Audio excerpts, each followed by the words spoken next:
Psychology & Co. presents 17 Ways How to Read Anyone Instantly. Number 1. Eye contact. The eyes, they say, are the window to the soul.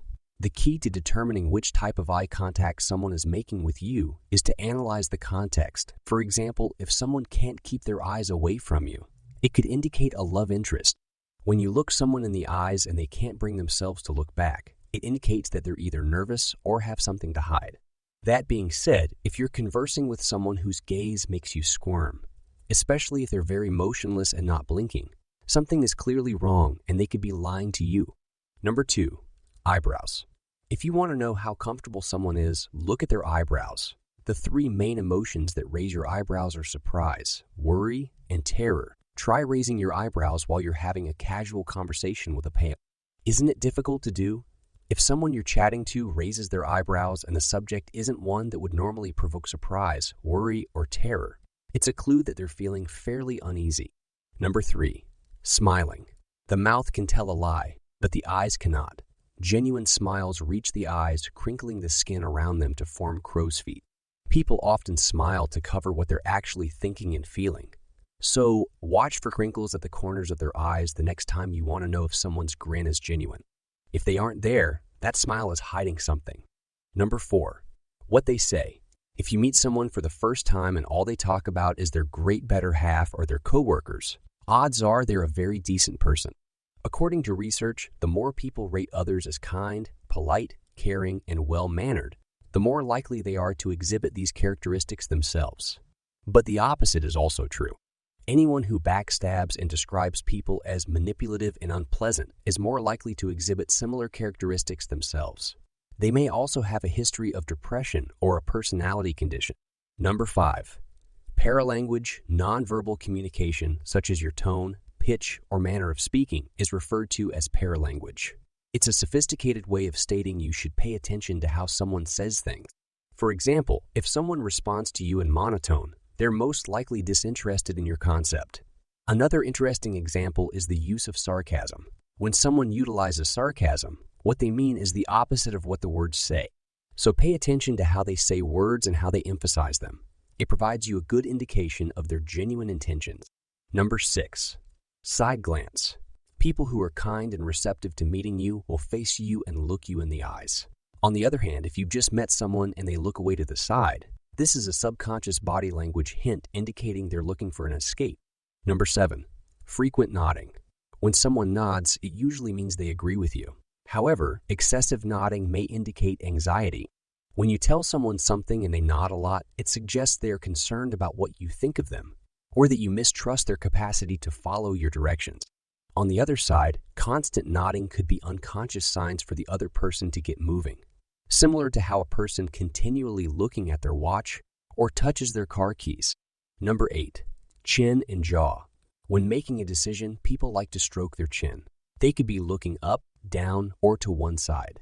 It's a dead giveaway that they're deep in thinking. A clenched jaw indicates stress. This shows a high level of discomfort regardless of what the individual is saying. The talk could be moving towards something they're worried about, or their attention could be elsewhere and they're focusing on what's bothering them. Number 9.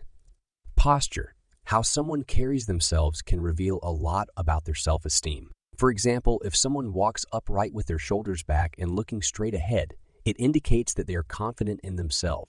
Slouching over and staring at the ground while walking, on the other hand, produces a very different impression. It doesn't always imply that they have poor self-esteem, but that's the message it sent. Number 10. Rubbing hands. It is thought that the hands convey what the mind is thinking. When a person rubs their hands together, it usually indicates that they are pleased with something. People frequently do this when they're thrilled about something excellent that is coming up in the future. Number 11.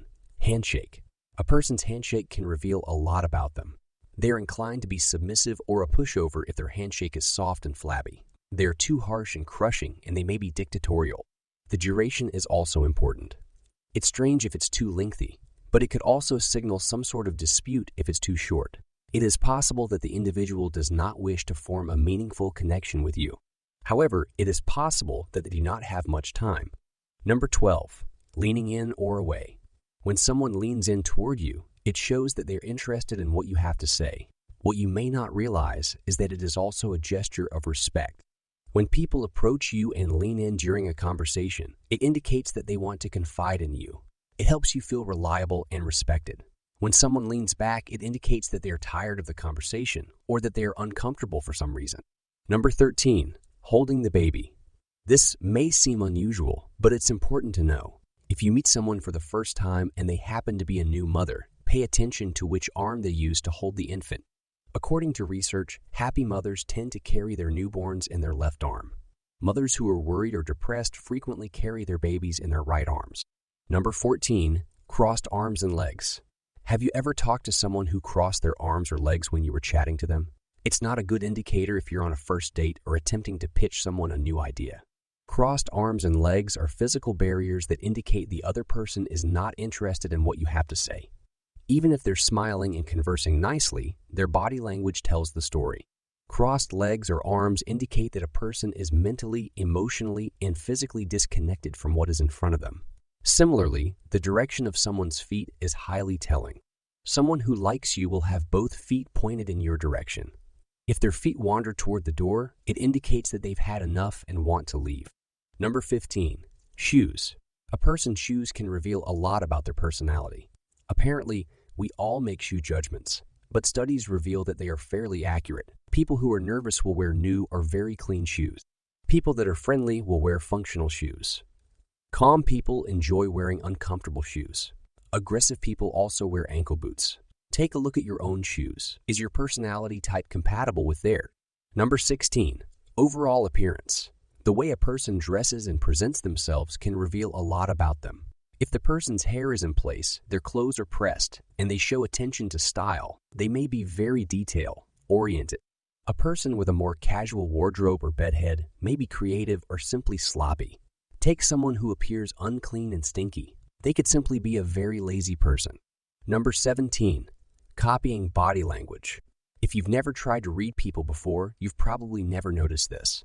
But in the future, pay great attention to it, because when someone duplicates your body language, it shows they like you so much that they want to harmonize with you.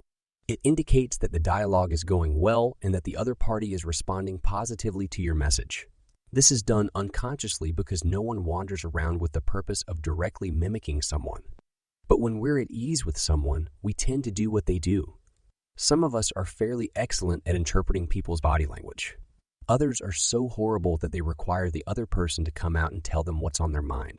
Reading people is difficult, but once mastered, it is a terrific skill to have. Because everyone is unique, interpreting their words and behaviors may or may not be accurate. But perhaps with these pointers, you'll be well on your way to being a better people reader. We'd like to hear your thoughts. What is the first thing you notice about someone when you meet them for the first time? Please let us know in the comments section.